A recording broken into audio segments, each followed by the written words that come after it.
The undoctor is something that's really been taken on. I took this on most recently, but I've really been kind of an undoctor most of my life, even before I went to medical school. So the idea here is that, ever since I was a child, I've really just been enchanted with the whole notion of communication. And I used to watch my two older brothers and my parents speak to each other, and they would say and be with each other. And then after they were done speaking, something would happen. They would talk and they would create a plan, and then they would create an action, and then something would happen.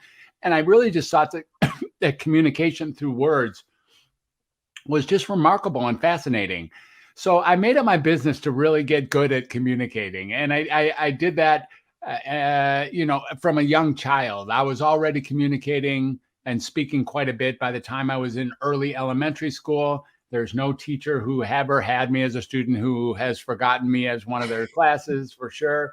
And I did that throughout my educational career and also in the community.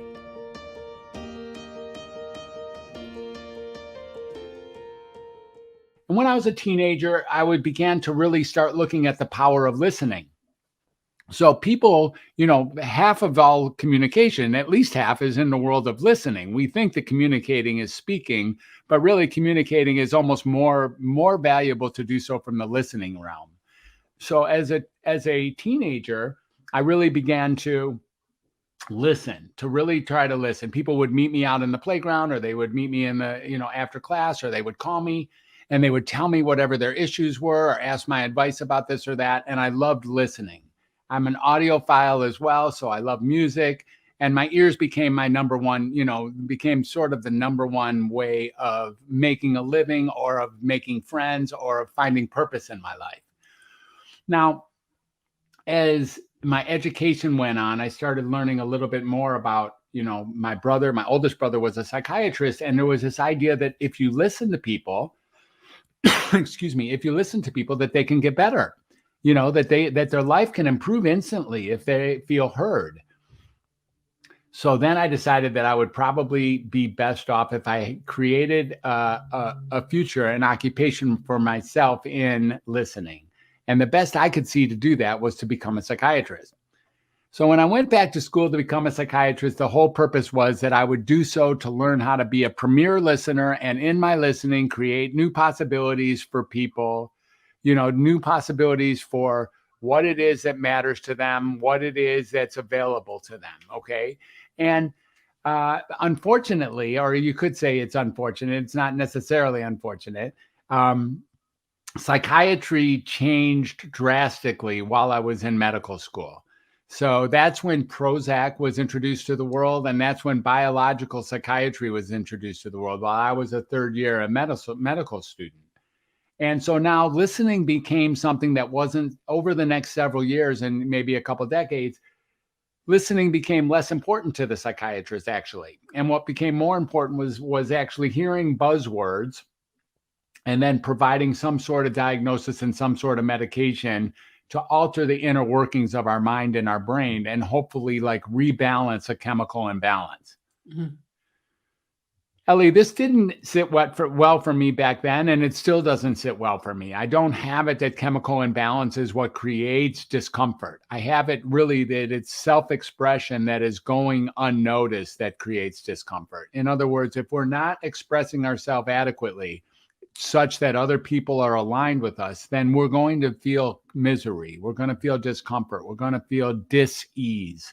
And I really began to notice that as I started to become an expert even in diagnosing and medicating. Now, these were things I went into school so that I would never have to do.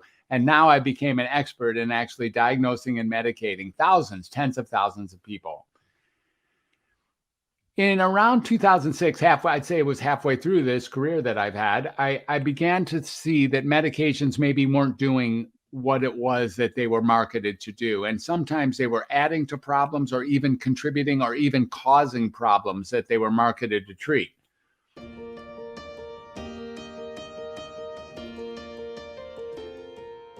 So I began to really use my intuition, the stuff I learned back when I was 4 years old, and started listening again and pulling people off their diagnosis, at least in my mind, and pulling people off their medicine, sometimes for real, only to watch their humanity again re-arise. So like a phoenix rising, what would happen is I would take away their diagnosis, sometimes take away their medication, and what would emerge would be somebody who is a beautiful human being, much more aligned with who they know themselves to be than they were when they were diagnosed with medicine. So over time, I started to do this as a regular thing, and I started to see that diagnoses and medications aren't necessarily serving the purpose of the public. And what people really want, and this has not changed since long before I was born, is people really want to be heard.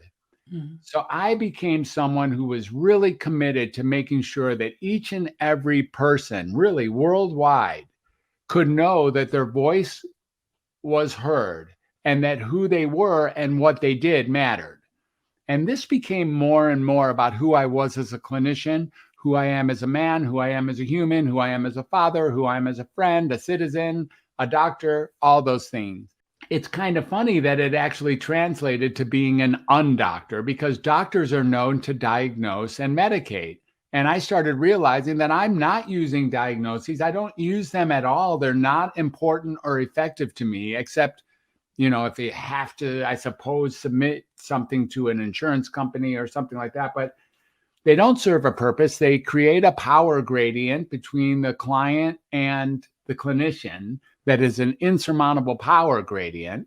So what if we just look at each other as a pair of humans who are walking through this world, not knowing really what's coming next and not really having a recipe on how to live an effective life? What if we were really just able to look that communication, connection, creativity are at the heart of all healing? And, someone then came up to me most recently in the last year or two and said, you're really the undoctor. And it's really like, oh, that is really fascinating, because I undiagnose people, I unmedicate people, and then I undoctrinate people. And so he said, well, that's the undoctor. I'm like, oh, yeah, that's really great. So I tried that on for a little while, and it does fit nicely. I don't have anything against modern medicine. It's fine.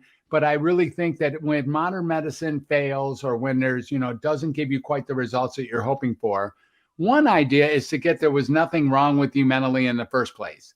You're just a human living in a crazy world.